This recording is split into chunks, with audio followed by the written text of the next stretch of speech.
a guy like who's probably already gotten a workout in this morning? A guy like Herm Edwards. Oh, yeah, probably. He probably could. Let's head to the Comcast Business Hotline. Every day in business is a big day. Let Comcast Business help you move forward with what's next. From ESPN, you know him. We love him. Our man, the coach, Herm Edwards, joins us. Herm, good morning. Good morning, guys. Obviously, we're in playoff competition now, and some of these are rematches, actually, during the season, or let's say the Philadelphia Eagles, in the fact that I hate to say this, but 2002, when they played the Rams in the playoffs, they lost 29-24. So hopefully most of these guys weren't there then, so they don't know anything about yeah, let's hope that won't be a redo this upcoming Sunday. Let's start with this past game against the Packers, Herm. Defense obviously dominant, but the big talking point locally, nationally, at your local bar, doesn't just have to be on TV or radio, has been the performance of the offense. What did you make of Sunday's victory for the Eagles over the Packers in the wild card round? Well, I mean, obviously this is not college football, and, wins are not looked at upon your rankings. I mean, you win and you move on. I thought it was an important win for Philly. I had anticipated that the offense would struggle in the passing game. Quarterback's been out for a couple of weeks.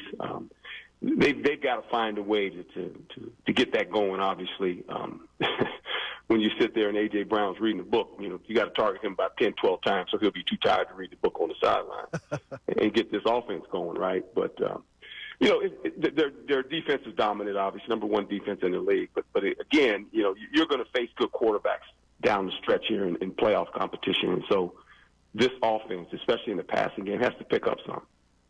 Coach, when you look at this Eagles franchise and you look at a coach who constantly has been either critiqued or made himself sort of the center of attention, when you look at Nick Sirianni, what do you see? What do you admire, and what would you sort of give him some advice, maybe if you had some, to change? Well, he understands he understands the culture in his locker room, for one, and I think you have to do that as a coach. He alleviates some of the pressure off the players because he puts it on himself, and players see that. Players understand that. I mean, this is a team and a coach that has consistently won. The problem is when you continue to win at the high rate they're winning, they got to go, they're expected to go to the Super Bowl. And that's what happens when you become a winning organization in which they have been. And so now the pressure is, winning these playoff games aren't good enough. It's getting to the big one. And obviously they have all the pieces to do that. And you don't want to let these seasons get away, when you have these opportunities, because as much as we think, well, we'll go back next year, that ain't the case. I can remember when we went to the Super Bowl and lost, we had a pretty good football team, figured, hey, we'll get back in the playoffs, we'll get back in this. Lo and behold, we got in the playoffs and we got eliminated in the first round the next year. So when you have when the fire's hot and you're one of the best teams in football, and I do believe that, you got to win. You got to win in the playoffs and you got to get to the big game. You're listening to 97.5, The Fanatic, WPEN and WPEN HD1 Burlington, Philadelphia, Beasley Media Group station, broadcasting live from the Comcast Business Studio, powering possibilities. You mentioned that it's a rematch of a regular season game between the Eagles and Rams. The last time they played, Saquon ran for 255. An amazing day for Saquon. And even Jalen had his on the ground. Kenneth Gainwell had his on the ground.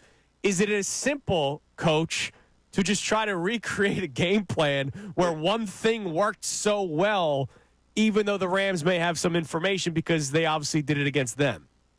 Well, obviously you're going to try that again, but look, if they look at the tape too, and they understand it, and they're going to put as many guys at the line of scrimmage as they can as possible, right? And force, especially on first down.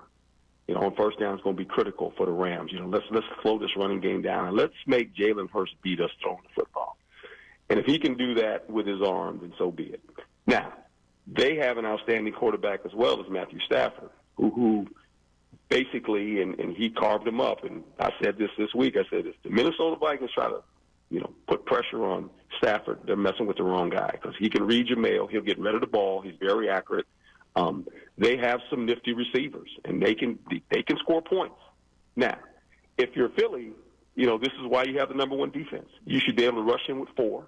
Put pressure on him, do some things to take those routes away from these receivers. And then, get in a game where you control the tempo of the game. Don't get in a game where you're playing catch-up, because there lies the problem. You know, they can rush the quarterback too. They got some good pass rushers now. So don't let that be the game you get into. Coach, how much do you believe in the physicality advantage of an Eagles line of scrimmage versus the Rams, that the physical nature of the game will wear them down in the second half? Well, I believe that, and I think they got a dominant front. When Jalen Carter's going and Williams is going, you know, they can bring pressure. You know, they've got a good secondary. So there's a reason they're the number one defense. But that front, when that front four is going and it's humming, you got problems now. And I think they will be. I think these guys understand, you know, where they're at. They understand what kind of team they are. I mean, they're not looking ahead, but guys, I mean, this should boil down to one thing. They're going to see the Detroit Lions at the end, it looks like. If you put the two best teams that play consistent most of the season, it's those two teams.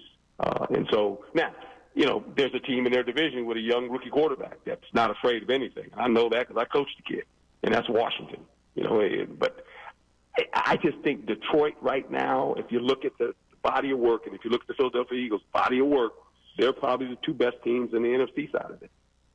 Coach, how difficult is it for Vic Fangio, defensive coordinator of the Philadelphia Eagles, to come up with a game plan, not just X's and O's, but also you lose your signal caller, Nakobe Dean, for the remainder of the playoffs. You got to find somebody else now to wear the green dot. How difficult is that from a communication process during the week for game day?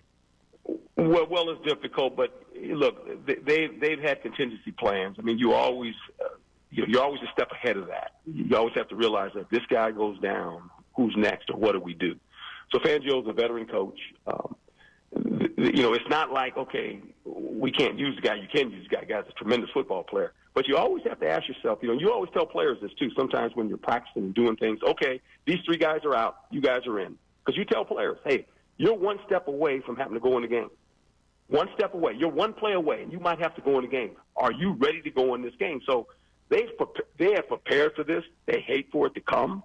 But with that being said, you got to call your defense. You got to find a way to get it in there, and they will. They'll be able to function. Gut instinct, Coach. Do you think it would be the Eagles are the kind of team that is built to go into Detroit and win a game if that's what they're required to do? I do, because they can run the football. They can run the football. And you have two runners. You got to deal with two of them. And you mentioned Jalen Hurts. You got to deal with him too. When he's going and Saquon's going, it's 11-on-11 football. And that's a problem. When you have a running quarterback, you make it 11-on-11. Generally, it's 11-on-10 because the quarterback sits in the pocket. That's Jared Goff. He wants to play from the pocket. Matthew Stafford wants to play from the pocket. They'll lead, but that's not their intention. Their intention is let me run the offense. I'm the conductor of it. I don't need to do anything special with my legs. Where Jalen Hurts now, and we mentioned my other guy, Jaden Daniels, that's a problem. That's 11-on-11 football. Every time they go back, you got to have a spy player on that guy. You got to have a guy in the rush or in the back end of your defense as a linebacker, somebody spying him, understanding that, hey, man, he's going to go back here, and if he takes off, we got to go tackle this guy. Because it's not 3 or 4 yards. It could be 20-yard game. Coach, listen, man, we appreciate the time as always. Johnny, what's up? And, Coach, I know how much you are attached to the state of California. Yes. And how much has been going on out there. How everybody that you were associated with, okay? Everything? Is there anything? Yeah, for the most part. Yeah, we're about 200 miles away from it. We're up in Northern California, like Central California. But I tell you what, guys, when you watch the news every night, I mean, think about this. Whole communities are wiped out. I mean, it's not like one house. It's like a whole community. I mean, how do you regroup from this? I don't know. I have no idea, man. It's sad to see. It really is. It really is. Our hearts go out to everybody. Coach, listen, Thanks, we Coach. Appreciate the time as always, man. Enjoy watching some football this weekend, and we'll talk to you again down the road. My pleasure, man. Thank you. There he is, the coach, Herman Edwards on the Comcast Business Hotline, where every day in business is a big day. Let Comcast Business help you move forward with what's next. He seems pretty confident for the Eagles on Sunday. Yeah, he does. It almost sounds, Connor, does that make you feel a little more like just wow? I mean, here's the thing. Like, I feel good about the Eagles Sunday. I think they're the clearly better team in this matchup. Just like there's this X factor that you always bring up with great quarterbacks in the postseason, and that's what like Stafford and McVay kind of create. Yeah, McVay together. and Stafford are Super Bowl winning coach quarterback.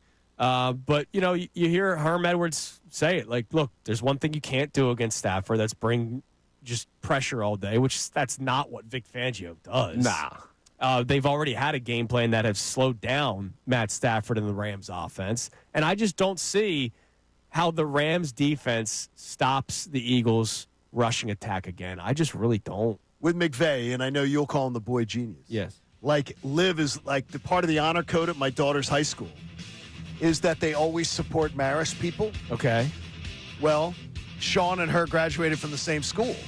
And she goes, to hell with that honor code. Yeah, dude, there's She said, there's no way. Honor? This weekend, there's no honor. She's not supporting Sean McVay this weekend. Yeah, no, She wants to see him cry on the sidelines. Damn right, man. I mean, no, she is violating the honor code that the Marist people supposedly keep their whole lives. No, they're being forced to do that honor code. She says they're done with it. I'm more proud of her for going against it. Oh, she doesn't care. She's not going with everybody else. No. She's going against the grain. No, she's saying she was going to do something. She's not doing it. Good job, Liv Kincade. All right, coming up next, we continue our discussion. We'll check our text line, but also today's headlines. Connor was out yesterday. He's back in today. You'll hear today's headlines with Connor Thomas coming up around 8:15. It's Kincade and Salciunas on a Thursday morning, 97.5 The Fanatic. Thank you so much for checking out our content on the 97.5 The Fanatic YouTube channel. Hope you enjoyed the video. And remember, you can always be checking the playlist. There may be something you missed from one of our shows during the day that you want to go back and check out. So every time you like a video, like it, subscribe to the channel, and you'll have that great content coming to you every single day. You're greatly appreciated.